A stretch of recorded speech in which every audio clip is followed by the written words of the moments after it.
মৃত্যুজনিত অনুদান প্রায় 3 লক্ষ টাকা গ্রহণ করছে।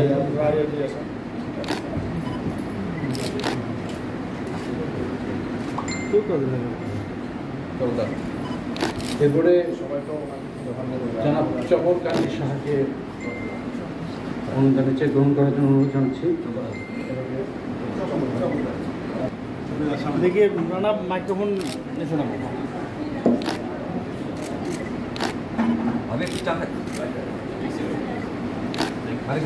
এরপরে আব্দুল মুত্তালিব মানিক, মুক্তিযুদ্ধের সাংবাদিক জনাব আব্দুল মুত্তালিব মানিককে চেক গ্রহণ করার জন্য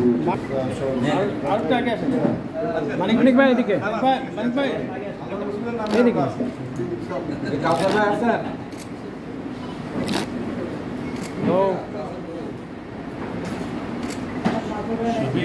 এরপরে অনুরোধ জানাচ্ছি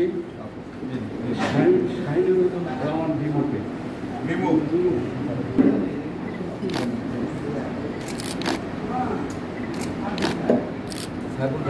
এরপরে সাইফুল ভাইকে চেক নেওয়ার জন্য অনুরোধ জানাচ্ছি।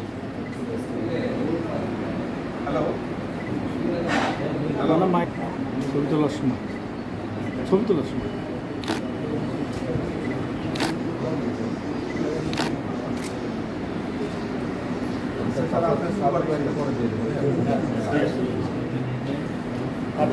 মনে হয় আপনাদের লেখনের মাধ্যমে এই বিষয়টা সচেতন করা উচিত। আমি চাই যে বগুড়ার মানুষ শান্তিতে থাকুক, বগুড়ার প্রত্যেকটা জানমালের হেফাজত থাকুক, বগুড়ার কোনো একটা জিনিস যাতে ক্ষতিগ্রস্ত না হয়, অবকাঠামো থেকে শুরু করে প্রত্যেকটা নাগরিক দলমত নির্বিশেষে সবাই যাতে সেফ থাকতে পারে, কোনো অবস্থাতেই যাতে কোনো ক্ষতিগ্রস্ত না হয়, এই ব্যাপারে আপনাদের আন্তরিক সহযোগিতা কামনা করছি। আমি আবারও আন্তরিকভাবে ধন্যবাদ জানাচ্ছি এরকম চমৎকার একটা আয়োজন করার জন্য, এবং আমি মনে করি যে এরকম আনুষ্ঠানিকতার মাধ্যমে আমাদের মিডিয়া কর্মীদেরকে এভাবে কল্যাণ ট্রাস্ট থেকে যে সমস্ত চেক দেওয়া হচ্ছে, আপনারা তাদেরকে যেভাবে সম্মান দিয়েছেন, এভাবে আনুষ্ঠানিকতার মাধ্যমে সকলে একসাথে এসে এক জায়গায় দাঁড়িয়ে, আমি মনে করি যে এটা অবশ্যই তাদের শুধু টাকা না, এটা তাদের জন্য একটা অলংকার, এটা তাদের জন্য একটা সম্মান। এই সম্মানটা অবশ্যই পরিবার পাচ্ছে। আমাদের যারা সাংবাদিকেরা এখন বর্তমানে যারা কর্মরত আছেন তারাও কিন্তু এটাতে এনকারেজ হচ্ছেন। অবশ্যই আপনারা বস্তুনিষ্ঠ সংবাদ উপস্থাপন করে আমাদের যে সমস্ত গুজব আছে, অপপ্রচার আছে, এগুলো আপনারা রোধ করবেন।